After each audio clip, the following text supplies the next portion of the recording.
Assalamualaikum warahmatullahi wabarakatuh. Perkenalkan, nama saya Anwar, NIM saya 2892050060. Saya dari Prodi Manajemen. Saya dari mahasiswa semester 4 di Universitas Pancasakti. Tujuan saya membuat video ini untuk melakukan ujian tengah semester Manajemen Sumber Daya Manusia dengan dosen pengampu Bapak Dr. Raymond Angsagapan Michael SEMM. Saya di sini akan menjelaskan tentang konsep dasar manajemen sumber daya manusia. Pengertian manajemen sumber daya manusia adalah suatu proses menangani berbagai masalah pada ruang lingkup karyawan, pegawai, guru, manajer, dan tenaga kerja lainnya untuk dapat menunjang aktivitas organisasi atau perusahaan demi mencapai tujuan yang telah ditentukan. Fokus manajemen sumber daya manusia terletak ada upaya mengelola sumber daya manusia di dalam dinamika interaksi antara organisasi pekerja yang seringkali memiliki kepentingan berbeda. Konsep dasar manajemen sumber daya manusia meliputi dari pengusaha, karyawan, dan pimpinan atau manajer. Pengusaha merupakan setiap orang yang menginvestasikan modalnya untuk memperoleh pendapatan, dan besarnya pendapatan itu tidak menentu tergantung pada laba yang dicapai perusahaan tersebut. Karyawan merupakan kekayaan utama suatu perusahaan karena tanpa keikutsertaan mereka, aktivitas perusahaan tidak akan terjadi. Pimpinan atau manajer merupakan seseorang yang mempergunakan wewenang dan kepemimpinannya untuk mengarahkan orang lain serta bertanggung jawab atas pekerjaan orang tersebut dalam mencapai suatu tujuan. Fungsi dan tujuan adanya manajemen sumber daya manusia. Yang pertama, perencanaan.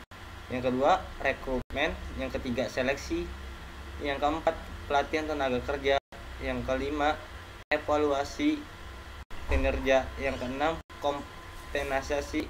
Yang ketujuh, penginstruksian. Yang kedelapan, pemeliharaan. Yang kesembilan, pemberhentian.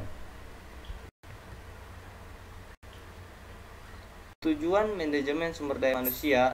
Yang pertama, tujuan sosial, agar organisasi atau perusahaan bertanggung jawab secara sosial dan etis terhadap keutuhan dan tantangan masyarakat dengan meminimalkan dampak negatifnya. Tujuan organisasial, sasaran formal yang dibuat untuk membantu organisasi mencapai tujuannya. Tujuan individual, tujuan pribadi dari tiap anggota organisasi atau perusahaan yang hendak mencapai tujuan meliputi aktivitasnya dalam organisasi. Tujuan fungsional, tujuan untuk mempertahankan kontribusi Departemen Sumber Daya Manusia pada tingkat yang sesuai dengan kebutuhan organisasi. Tantangan dalam adanya manajemen sumber daya manusia. Yang pertama, tantangan internal. Tantangan internal muncul karena adanya sumber daya manusia mengajar pertimbangan di antaranya adalah finansial, penjualan, servis, produksi, dan lain-lain.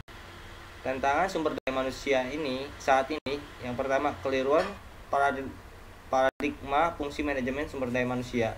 Yang kedua, belum tersosialisasinya pemahaman tentang fungsi sumber daya manusia. Yang ketiga, mahalnya investasi di bidang sistem informasi sumber daya manusia atau yang disebut dengan Human Resource Information System. Tantangan manajemen sumber daya manusia pada masa datang. Yang pertama, mitra bisnis strategis. Yang kedua, ahli di bidang administrasi. Yang ketiga, pendukung dan mendorong kemajuan karyawan. Yang ketiga, agen perubahan. Yang keempat, sasaran yang jelas. Yang kelima, jejaring sumber daya manusia. Yang keenam, terbuka terhadap informasi baru. Yang kedua, tantangan eksternal. Tadi kan tantangan internal, sekarang tantangan eksternalnya. Lingkungan eksternal yang sering dihadapi manajemen sumber daya manusia mencakup perubahan teknologi, pengaturan pemerintah, faktor sumber daya, pasar tenaga kerja, faktor politik, kondisi perekonomian, faktor geografi, faktor demografi, kegiatan mitra, dan pesaing. Yang ketiga, tantangan global. Globalisasi telah menyebabkan terjadinya perubahan yang begitu cepat di dalam bisnis yang menuntut perusahaan untuk lebih beradaptasi, mempunyai ketahanan, melakukan perubahan arah dengan cepat, dan memusatkan perhatian pada pelanggan. Manajemen sumber daya manusia saat ini harus menjadi mitra bisnis strategis, yaitu berperan dalam membantu organisasi untuk memberikan tanggapan terhadap tantangan yang berkaitan dengan downsizing, restrukturisasi, dan pesaing global dengan memberikan kontribusi yang bernilai bagi keberhasilan bisnis. Baik, itu saja yang bisa saya sampaikan. Mohon maaf jika ada kekurangan dan salah kata. Wabillahi taufiq walhidayah. Wassalamualaikum warahmatullahi wabarakatuh.